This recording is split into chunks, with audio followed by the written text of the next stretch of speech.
After decades of silence, Sarah Ferguson, once the most unpredictable member of the royal family, has finally broken her silence.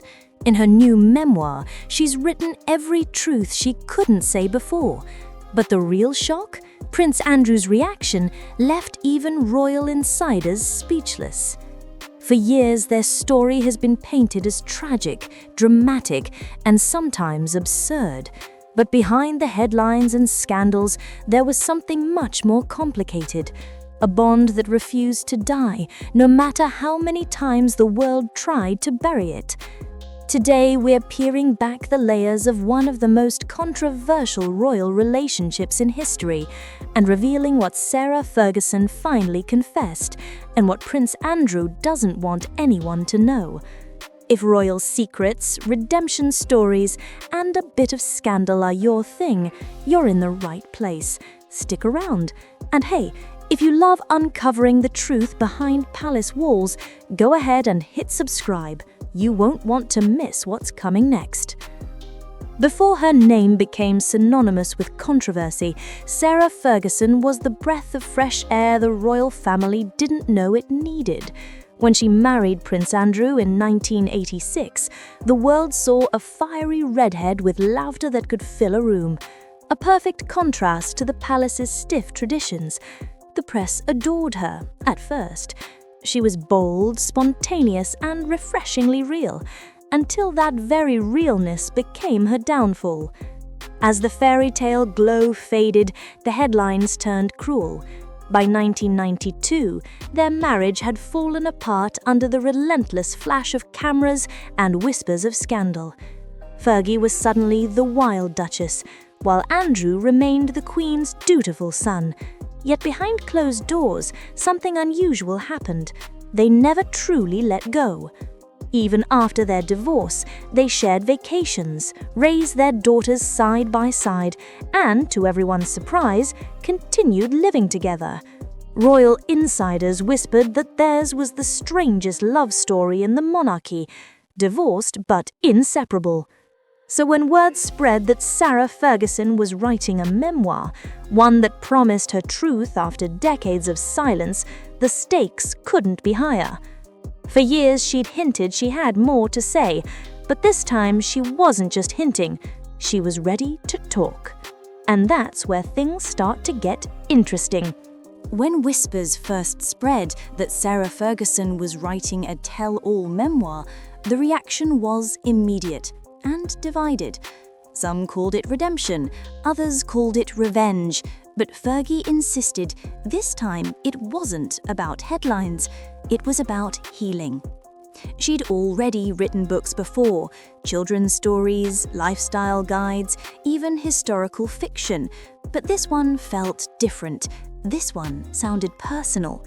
Insiders claimed it was the book she'd been too afraid to write for years, the one where she'd finally talk about her marriage, her heartbreak, and the royal life that chewed her up and spat her out.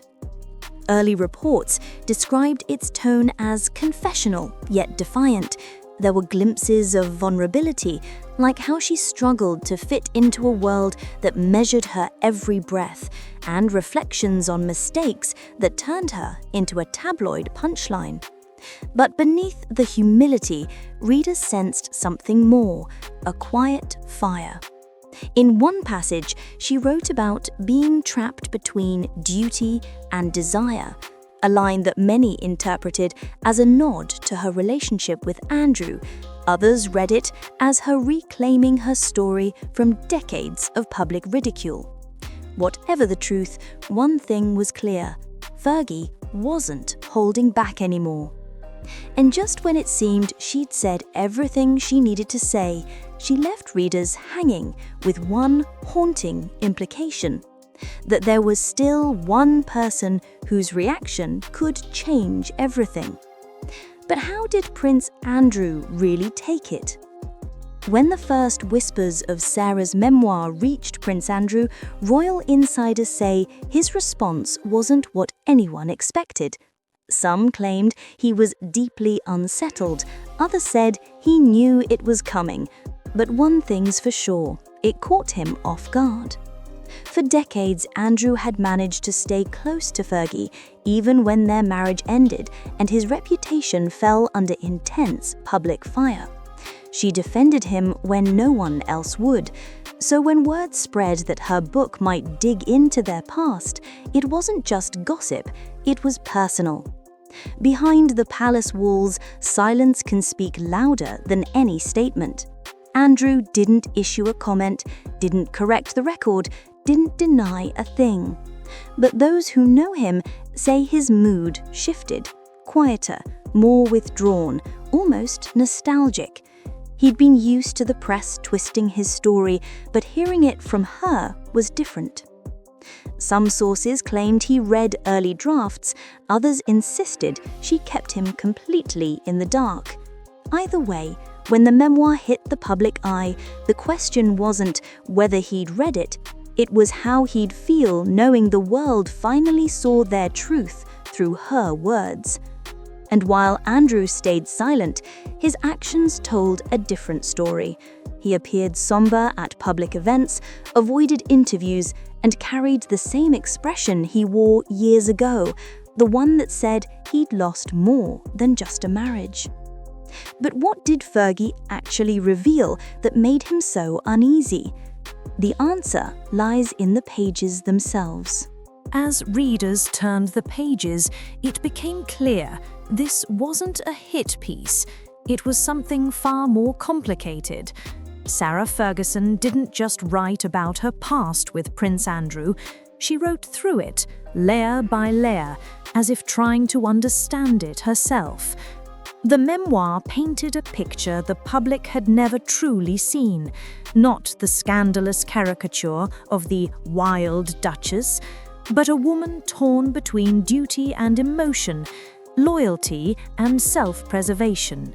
She spoke of the early years, the laughter, the shared mischief, the comfort of being understood by someone just as rebellious as she was. And then, slowly, the cracks appeared, the distance, the loneliness of royal life, the moments when love turned into survival. Yet even in the moments of pain, she never attacked Andrew. In fact, her words revealed something far more telling: forgiveness, a lingering affection that refused to fade, no matter how much time passed or how many headlines screamed otherwise. One passage in particular caught readers off guard. Fergie described Andrew as her constant, the one person who never truly left, even when the world did. To some, that sounded like nostalgia.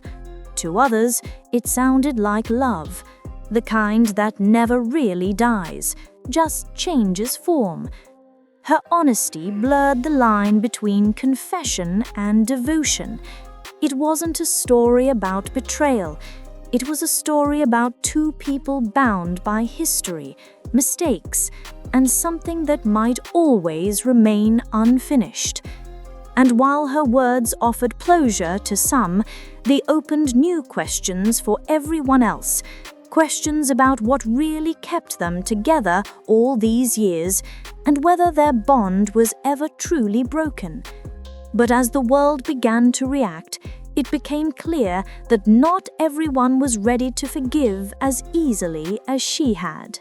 The moment Sarah Ferguson's memoir hit the shelves, the royal spotlight swung straight back onto her. Social media exploded. Some called her brave for finally speaking her truth. Others accused her of reopening old wounds for attention. The same woman who'd once been laughed out of royal favor was now dividing the internet all over again. Tabloids plastered headlines across every front page. Fergie's truth bomb, Duchess exposes royal secrets, and Andrew blindsided by memoir. Morning shows debated whether her timing was coincidence or strategy, because with Prince Andrew already fighting to rebuild his reputation, the release couldn't have come at a more fragile moment. Public opinion split in two. Team Fergie praised her courage, saying she'd survived a system that never wanted her to speak. Meanwhile, royal loyalists accused her of exploiting the family for relevance, of stirring up drama when the monarchy needed calm. Through it all, Buckingham Palace stayed silent, as it always does when scandal hits too close to home. No statements, no denials, just the quiet, calculated stillness of an institution that knows silence can be more powerful than words. Still, one thing was undeniable. Sarah Ferguson had managed what few ever could. She'd made the world talk about her again, not as a punchline, but as a woman reclaiming her story. And while the public argued, one question began echoing louder than the rest. Was this really about healing, or about finally being heard? Either way, her words had already changed everything, not just for her, but for the man she could never quite leave behind.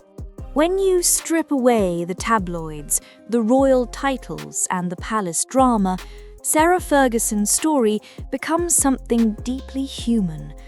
The story of a woman who spent half her life misunderstood and the other half trying to reclaim the narrative.